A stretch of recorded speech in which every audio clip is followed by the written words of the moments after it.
You did something recently that you thought no one saw, something small, something that the world completely ignored. Perhaps it was a decision made alone, in the silence of your room, when there was no audience, no applause, no human witness. Perhaps it was that moment when you chose to forgive when everything inside you screamed to hold a grudge, or when you decided to pray once more after months without an answer, or when you swallowed your pride and did what was right, even knowing that no one would value it. You classified it as insignificant, as something minor, as a weightless gesture, and you moved on carrying the feeling that nothing changed. But I need you to stop now and listen to this with all the attention you have within you. That moment changed everything. That gesture you considered invisible was recorded in heaven as an earthquake, and from it something moved, something that has your name, that carries your measure, that was designed to fit exactly into the shape of your need, has been released, and it is in transit now. No turning back, no cancellation, no possibility of being lost.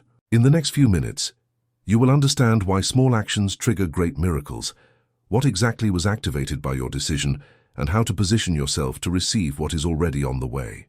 Let's start with something that will reshape the way you view the last few months of your life. Because there is a lie deeply rooted in Brazilian culture that says, to achieve something great, you need to do something great. To deserve a miracle, you need to star in a heroic feat. To be seen by God, you need to be visible to men. This mentality is everywhere, in social networks that glorify grand gestures, in services that celebrate great testimonies, in conversations that only value great turnarounds. And meanwhile, the silent action of those who persevere in the invisible, of those who do right without a camera, of those who remain standing without applause, is treated as irrelevant. But heaven's value system operates on an inverted logic. A study by the University of São Paulo on the perception of personal impact demonstrated that 72% of Brazilians underestimate the effect of their daily decisions, believing that only grand actions produce grand results. Meanwhile, behavioral neuroscience shows that it is precisely consistent micro-decisions that reconfigure neural networks, create new patterns of behavior, and alter life trajectories. Greatness is not born from greatness. Greatness is born from the faithful repetition of the small. And this is exactly what the scriptures teach with a clarity that should leave us breathless. Jesus, in Luke chapter 16, verse 10, said, "He who is faithful in what is least is faithful also in much." Most people read this verse as moral advice about honesty. But the Hebrew text behind this logic reveals something much deeper. The word neeman, translated as faithful, carries within it the idea of someone who has been tested and found reliable. It is not faithfulness as a passive virtue. It is faithfulness as a result of a trial. When Jesus says who is neeman in the little, he is saying he who was tested in small things and did not break. That is the vessel that receives the great ones. You were tested in the little, in those decisions that no one saw, in those acts of faith that did not yield likes, did not become public testimony, did not generate human recognition. And that is exactly why now, at this moment, something great has been released over your life, not as a reward, as a consequence. Because in God's system, faithfulness in the invisible is the trigger for the miracle in the visible. I know what you faced to get here. You don't need to tell me the details. I know because the pattern is recognizable in every chosen one who is at this point in the journey. You fought against fear when fear was the only thing that seemed real. You woke up in the middle of the night with your heart racing and your mind bombarded by catastrophe scenarios. You planned for the worst. You rehearsed defeat. You calculated the losses. And even so, you got up. Even so, you prayed. Even so, you chose to believe when reason offered 1,000 arguments to give up. Researchers from UNIFESP documented that persistence in active faith behaviors, such as prayer and contemplative meditation, during periods of chronic stress, reduces activity in the cerebral amygdala by up to 28% and increases connectivity between the prefrontal cortex and emotional regulation areas. In simple words, while you were praying in despair, your brain was literally being reconstructed to withstand what is coming. Prayer was not just a cry, it was neural engineering. If you subscribe to this channel and activate the bell now, you will follow in the next videos how this process of internal reconstruction connects with the external manifestation that is underway. But stay here, because what comes next is the revelation that explains the exact mechanism of what was released. There is a story in the scriptures that illustrates with surgical precision what happened to you. Second Book of Kings, chapter 4. A widow in debt, about to lose her 2 sons to slavery, seeks the prophet Elisha. She had nothing, literally nothing, except a small jar of oil. Elisha did not ask about her problems. He did not analyze her financial situation. He did not offer administrative advice. He asked a single question: "What do you have in the house?" And her answer was, "Your maidservant has nothing in the house but a jar of oil." Elisha instructed, "Go, borrow vessels from all your neighbors, empty vessels, not a few. And when you have come in, you shall shut the door behind you and your sons, then pour it into all those vessels and set aside the full ones." Pay attention to what happened. The miracle did not come from nothing. It came from the little, from the almost nothing, from a single jar of oil that, to human eyes, was too insignificant to solve anything. But when she obeyed, when she acted with what she had, the oil did not stop flowing until the last borrowed vessel was full. The oil only stopped when there was no more vessel to receive it. The limit of the miracle was not God's provision. It was the quantity of vessels she managed to gather. Do you understand the depth of this? Divine generosity was unlimited. What limited the manifestation was the capacity for reception. And here is the direct parallel with your life. That recent action you thought was small, that step of faith that seemed like a tiny vessel, was enough. It was all God needed to start the flow. You didn't need an epic gesture. You needed obedience with what you had. And you obeyed, and the flow began. It has already begun. You may not be seeing it yet, just as the widow did not see the oil multiply until she started pouring. But the process is underway. The multiplication has already been activated. Like this video now if you recognize in the story of this widow a reflection of your own situation. You also thought that what you had was too little, and you are discovering that it was exactly enough. But I need to go deeper, because understanding that the miracle was released is one thing. Understanding how it manifests is something completely different, and if you do not understand the process of manifestation, you might mistake the first signs for coincidence and lose awareness of what is happening around you. The first sign that the miracle is operating is subtle, a peace that replaces anxiety for no apparent reason. You haven't solved anything. The bills remain the same. The problem at work hasn't disappeared. The difficult relationship hasn't transformed overnight. But something inside you has changed seasons. The anxiety that was constant, that occupied the back of your mind like a permanent noise, begins to dissipate. And in its place, a calm enters that makes no logical sense. Researchers at the HeartMath Institute call this phenomenon spontaneous cardiac coherence, a state in which the heart and brain enter synchronization without conscious intervention. Data shows that this state is often preceded by decisions of emotional surrender, moments when the individual stops fighting the situation and accepts a level of trust that transcends rational understanding. In spiritual language, it is what Paul described in Philippians 4, "The peace of God, which surpasses all understanding, will guard your heart and your thoughts." This peace is not the result of favorable circumstances. It is the result of spiritual positioning. And if you are feeling this peace now, even without understanding why, it is because something inside you has already recorded that the battle is over. The second sign is more concrete. Help appearing from where you did not expect. An unexpected call. A message from someone you didn't even remember anymore. An invitation that arises from a context that seemed closed. A door that opens in a hallway you had already given up on walking through. This is not chance. It is what the rabbinic tradition calls hashgacha pratit, individual divine providence.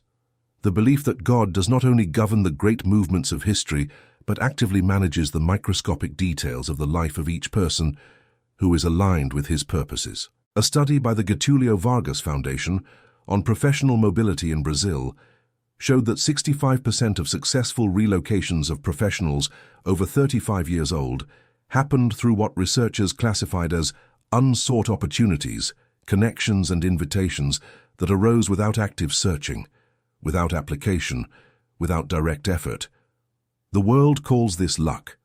Science calls it serendipity. The Bible calls it provision. And provision is already in motion toward you. The third sign is the deepest, an internal clarity that functions as a compass. Decisions that paralyzed you for weeks begin to resolve with a naturalness that is startling. You know what to do. You don't know how to explain how you know, but you know.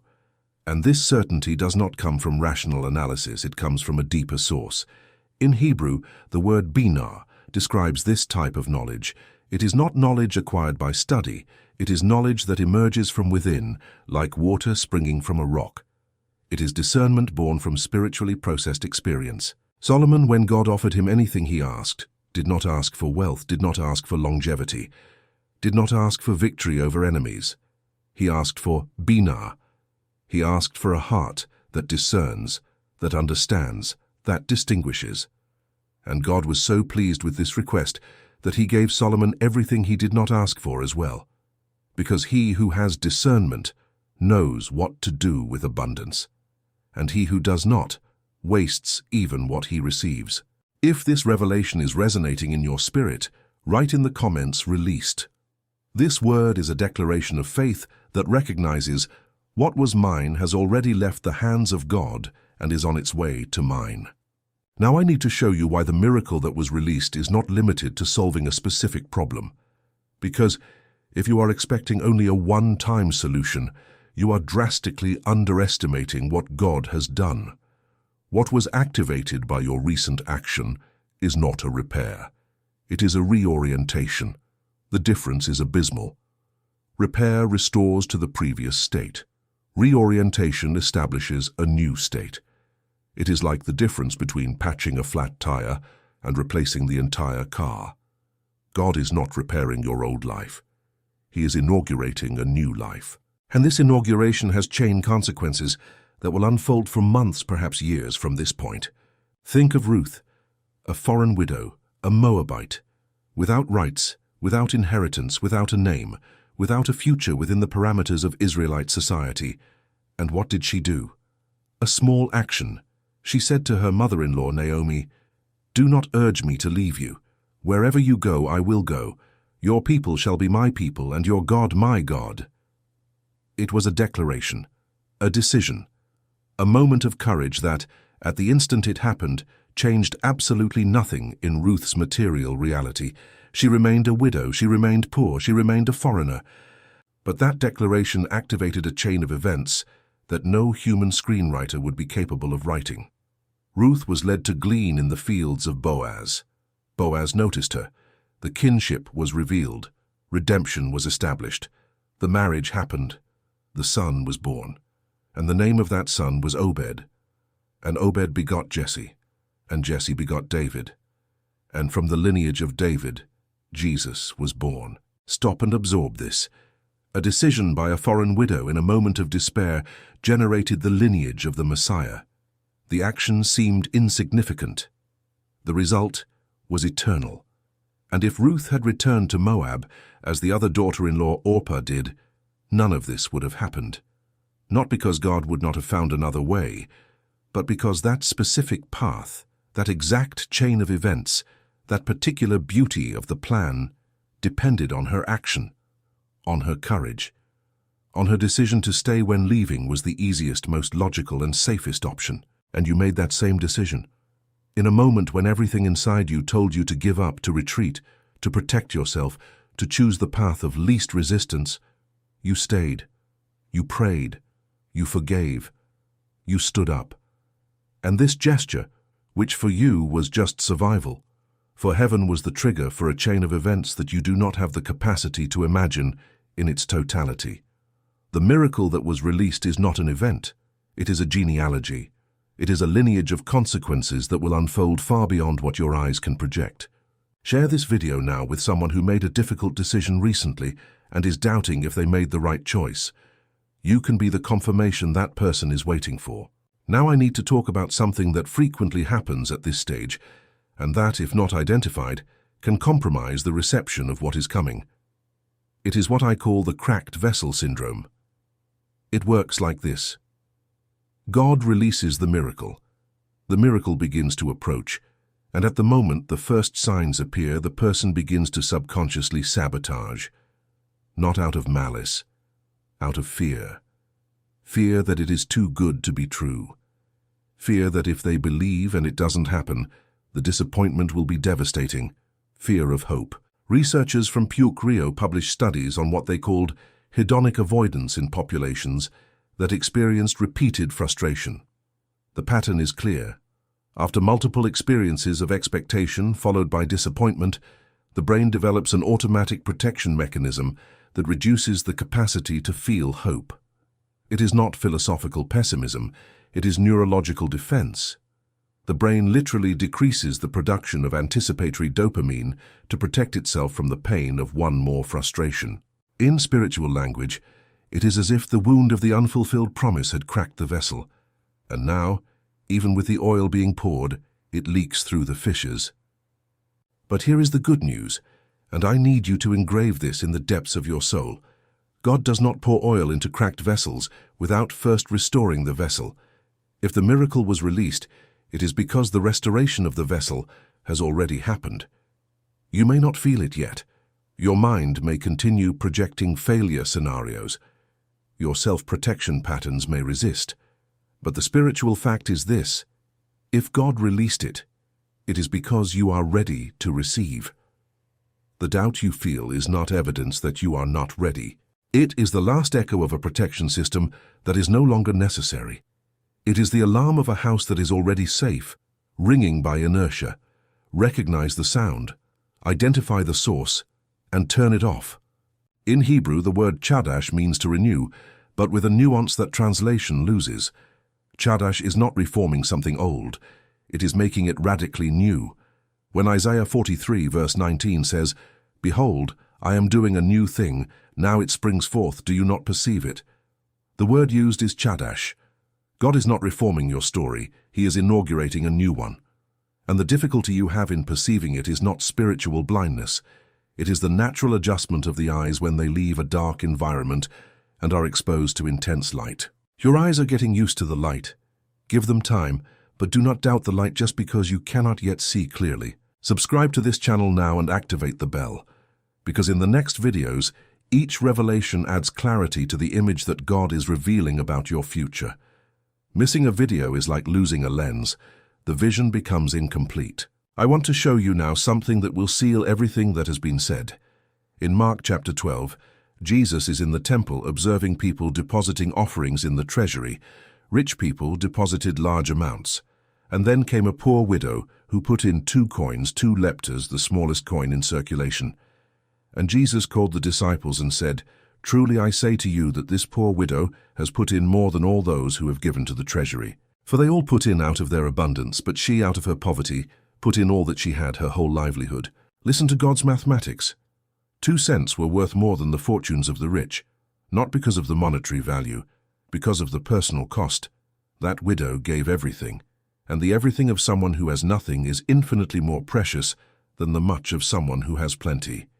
And here is the direct connection to your life.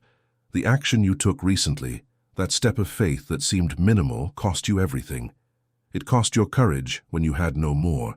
It cost your faith when doubt was overwhelming. It cost your hope when disappointment seemed safer. You gave what you did not have to give. And heaven recorded this not by the size of the gesture, but by the size of the sacrifice. Your lepta, your 2 copper coins deposited silently when no one was looking, moved more in the spiritual world than grand gestures made for human applause. And here is what I need to declare about what comes from this moment on. The miracle released by your action is not generic. It is specific. It knows your address. It knows the name of your need. It knows the exact contour of the hole that life opened in your chest. And it comes in the exact format to fill it. It is not too big to fit into your reality. It is not too small to make a difference. It is calibrated. Because the God who counts the hairs on your head and knows every tear that fell on your pillow does not send provision in bulk. He sends it custom-made. The doors that were stuck begin to move, not with a crash, with a click. That silent click the lock makes when the right key finally turns. You will hear that click in the coming days, in the form of a call, of an invitation.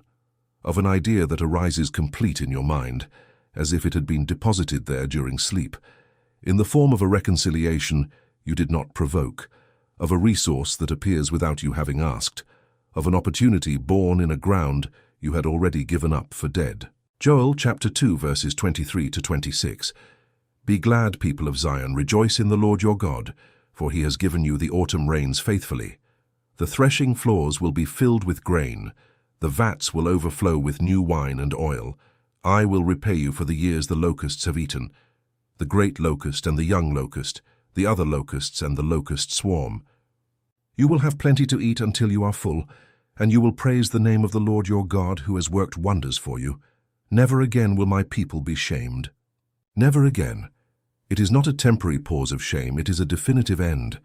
The cycle of shame that marked your trajectory, that made you lower your head in meetings, that made you avoid questions about your life, that made you invent answers to disguise reality, that cycle is being closed by divine decree. And decrees are not revoked.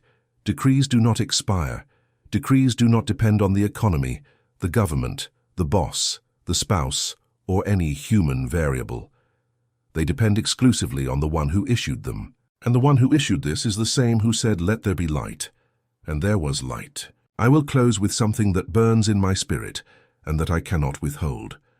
You have been wondering in recent days if someone up there cares, if someone sees what you do in silence, if someone records what you endure without complaining, if someone measures the weight you carry without asking for help. The answer is yes. Every gesture, every prayer whispered into the pillow, every decision not to retaliate, every morning you got up when staying in bed seemed like the only bearable option. Hebrews chapter 6 verse 10 says, God is not unjust. He will not forget your work and the love you have shown him as you have helped his people. God is not unjust. He does not forget, he does not ignore, and he does not delay. What seems like delay to your eyes is maturation time to his eyes, but the maturation is over. The fruit is ready, and the harvest has begun. Comment released if you are ready to receive what God released through your action of faith. Share this video with someone who needs to know that the small gesture they made in silence was heard in the highest places. And remember, God does not measure by the greatness of the gesture. He measures by the cost of the heart, and your heart has already paid the price. The change is the miracle, and it is already on its way. Until the next video, God is with you, and your 2 copper coins shook heaven.